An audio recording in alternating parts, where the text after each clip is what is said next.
This is NHTV2, North Haven Government Television, a service of North Haven Community Television. The following program is brought to you through the support of the town of North Haven.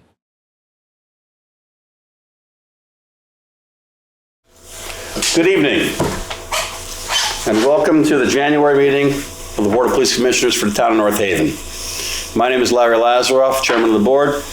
To my left is Robin Wilson, Vice Chairman. To my right, Mark Calafiore, Secretary. Commissioner Alden Mead, Commissioner Bob Hannon. There was no meeting in December, so a belated Happy New Year to everybody.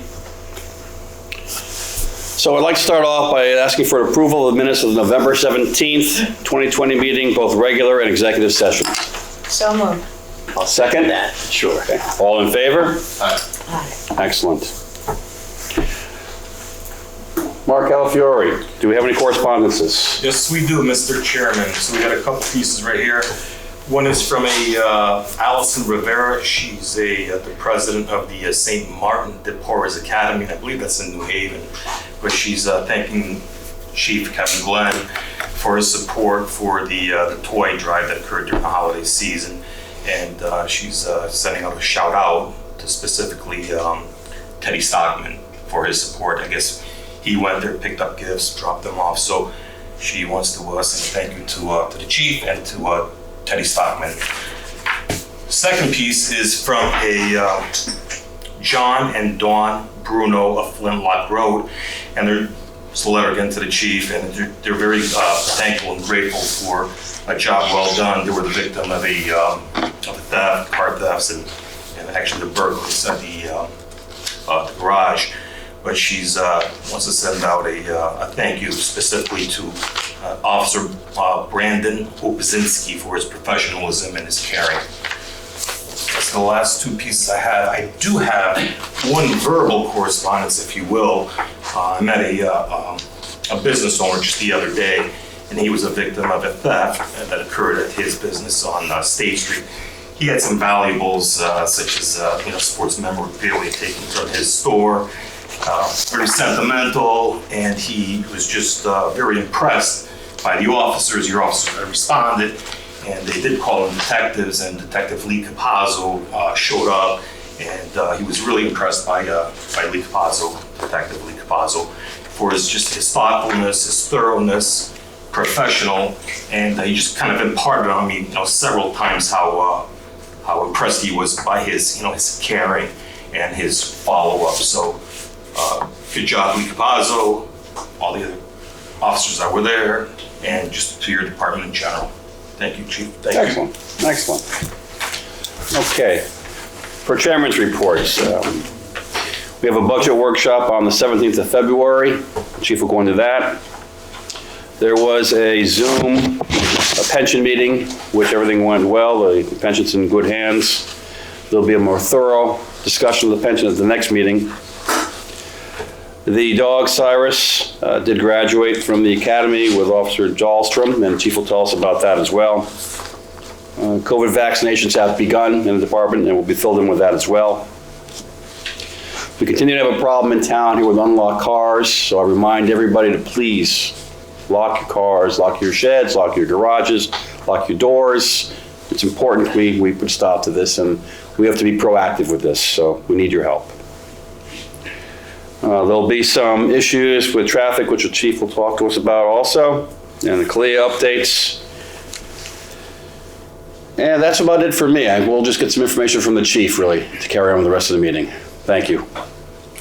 Chairman, if I could just add one thing to your public service announcements about locking car doors. I was speaking to one of the officers here, actually a sergeant. He said that it's also important that, especially during this cold weather, that you take your keys out of the car, don't let them warm up, because he said he was at some convenience store and he had, watched a car, an owner get out, go into the store for about 5, 10, 15 minutes, left the car running.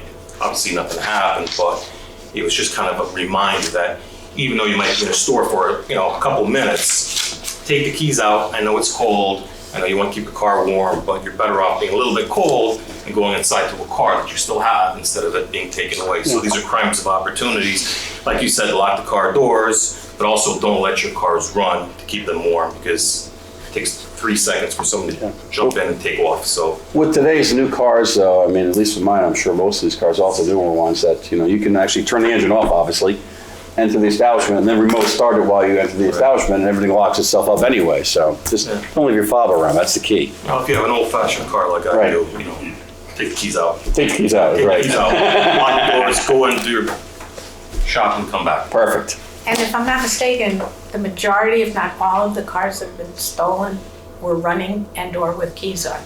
The vast Well, majority. yeah. Yeah. So, These are So- somewhat preventable. Yeah, we can help each other, so let's try to do that. Chief? Thank you for that. I'll start with the budget update. I reviewed the January 2021 Board of Finance meeting recently, and there were a number of questions about our animal control building, and specifically the building maintenance line that is currently at 190%.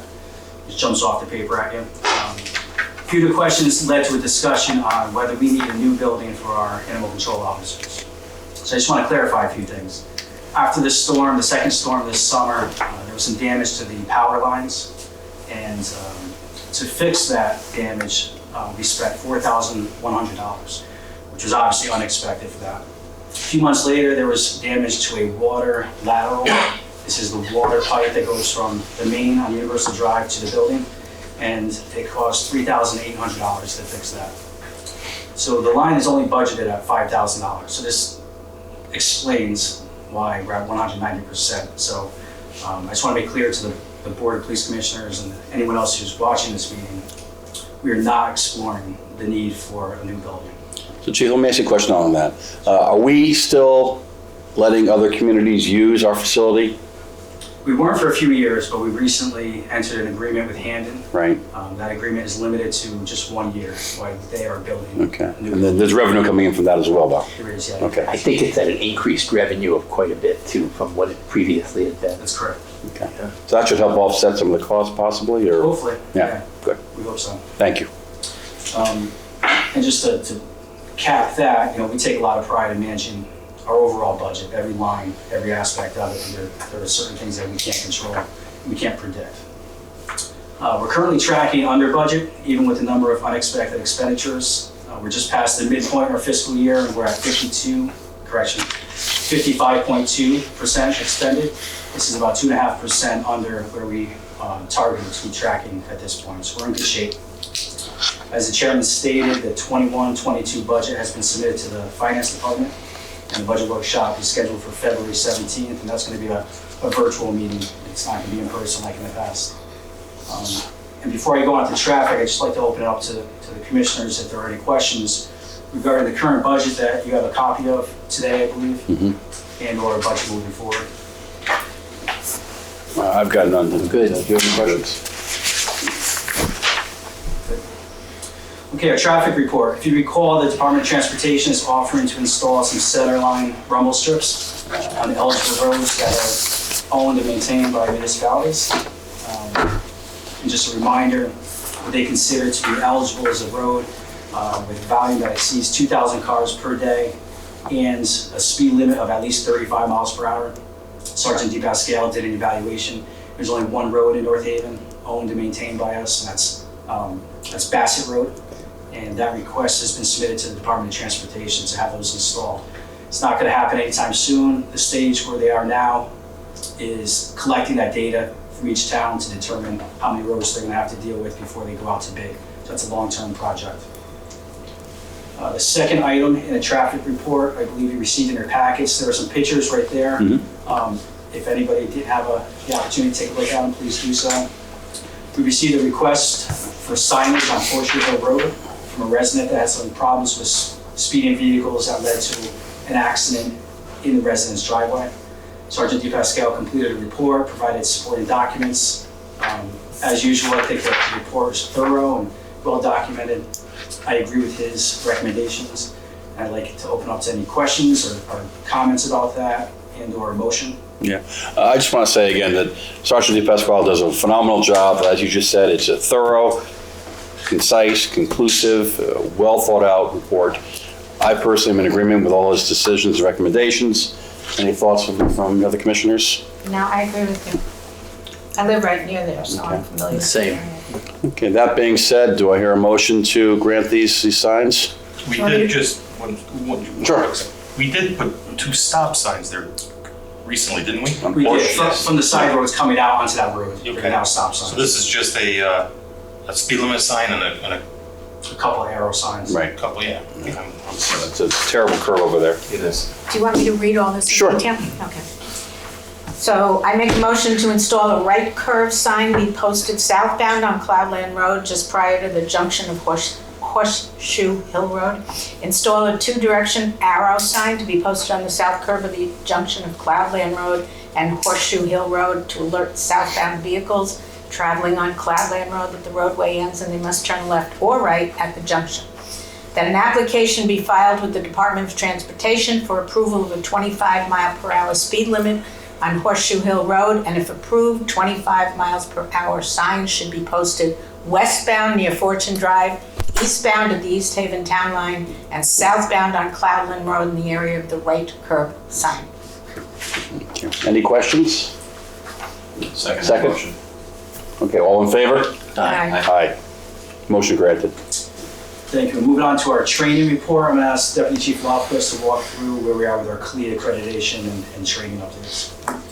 At the November meeting, we had some preliminary discussions about the remote assessment that was going to be conducted in December. That was done, it was completed. We did very well with it. The CALIA assessor had a couple of issues with some of the standards that he wanted us to upgrade policies, which we had prepared already. We just needed to bring them into the CALIA system and supply the proofs for that. So the data was there, we just didn't have it imported into the CALIA system. We thought we had a little more time before doing that. So we made the minor changes that he requested, and he signed off on our completion of our year 3 remote review that we completed everything and we're in good shape. The next things that are coming up is we have another remote review for year 4. It's a 4-year CALIA accreditation cycle, so this will be the last year. That's scheduled for the end of May to the beginning of June. Again, it'll be something similar. They'll tell us what standards they're gonna look at, and then they'll look for issues that they think that we need to address. And then the last part of the CALIA for year 4 is what is supposed to be an on-site assessment.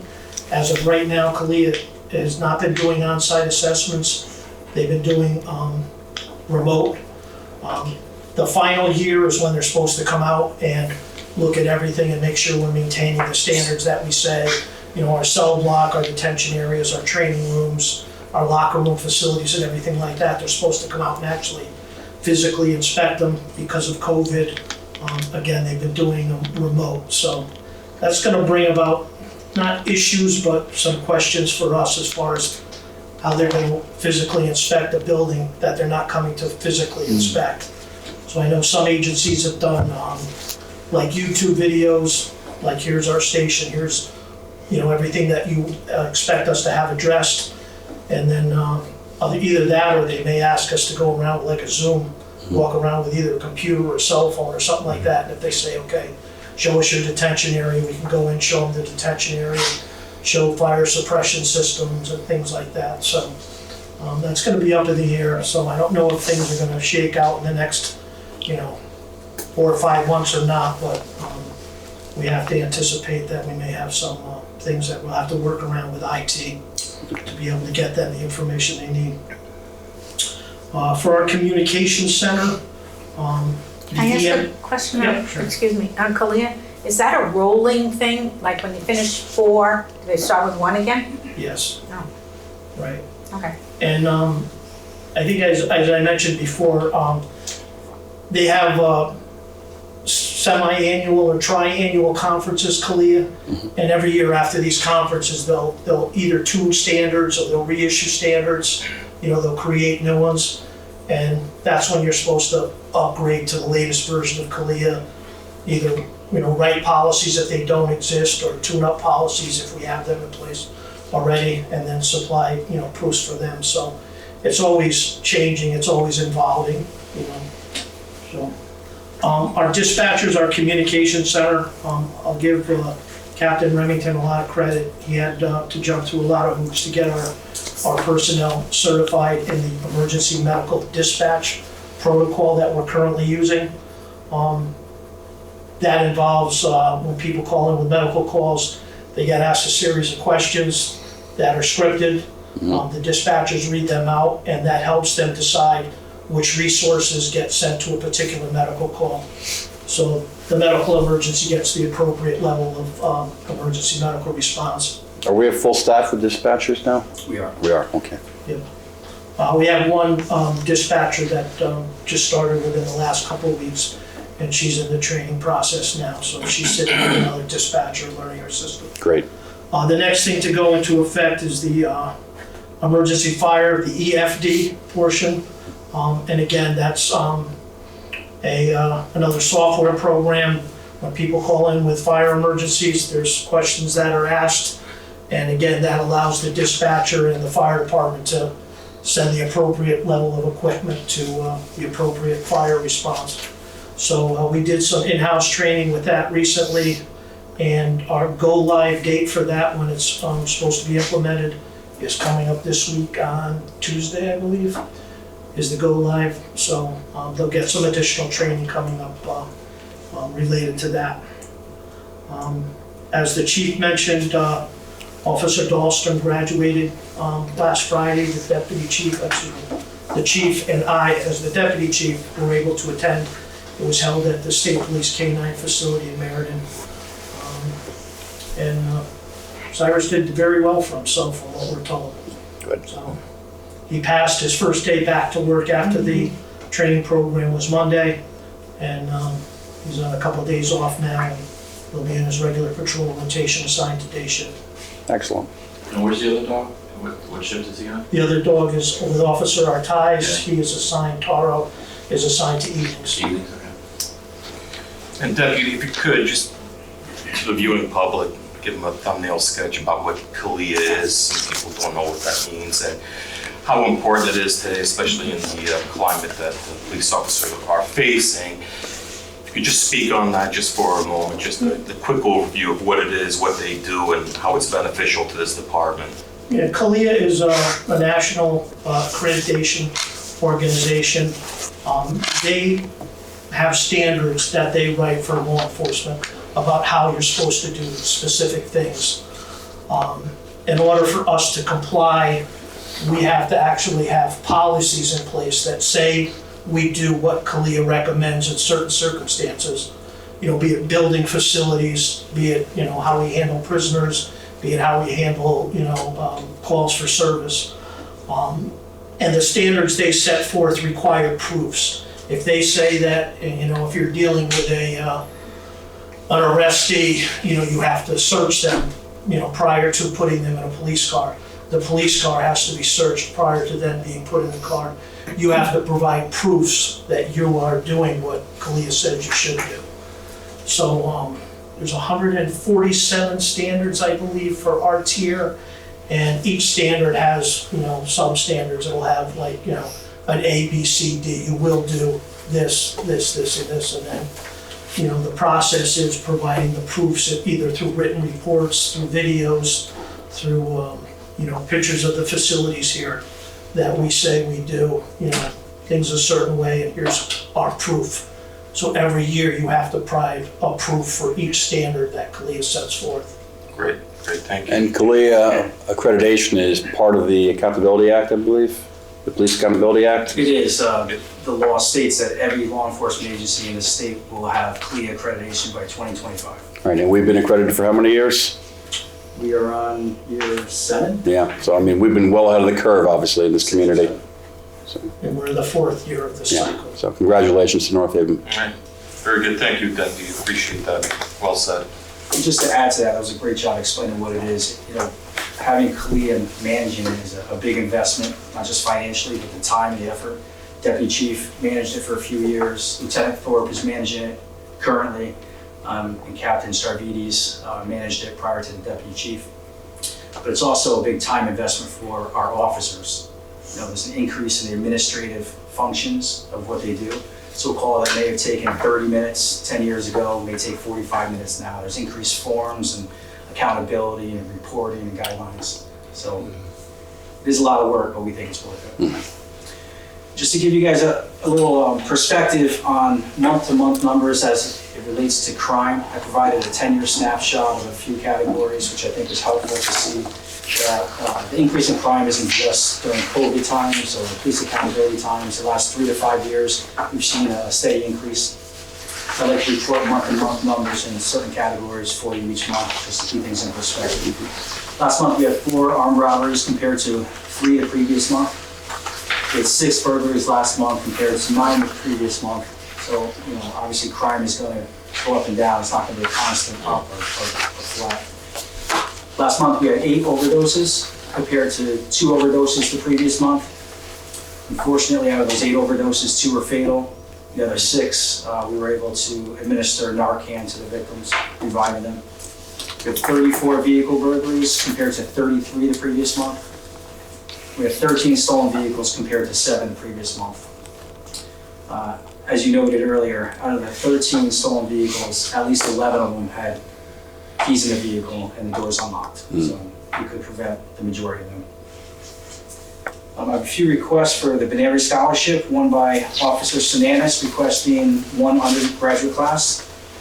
Lieutenant Wozniak is requesting consideration for 2 graduate level courses, and Officer De Palma is requesting consideration for 1 course.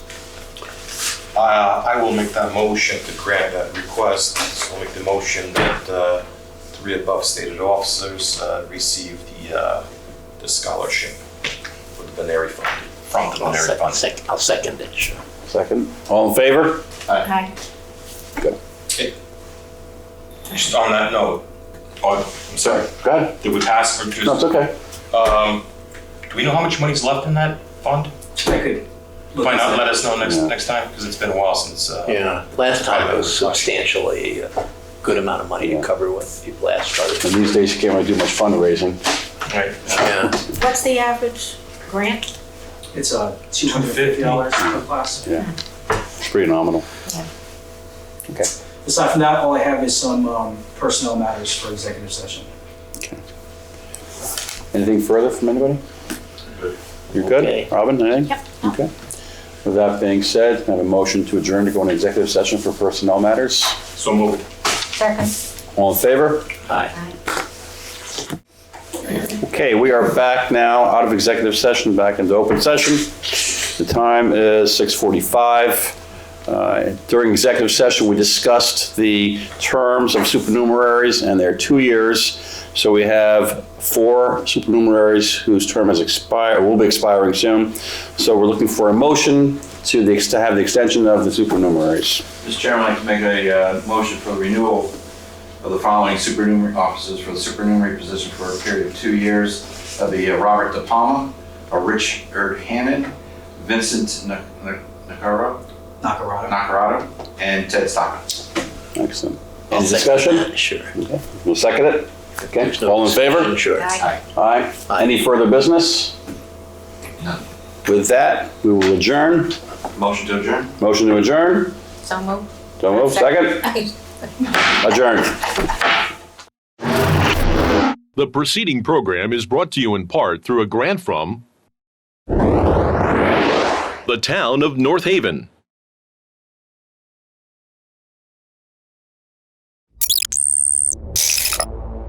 Watch town meetings or other videos on demand at nhtv.com.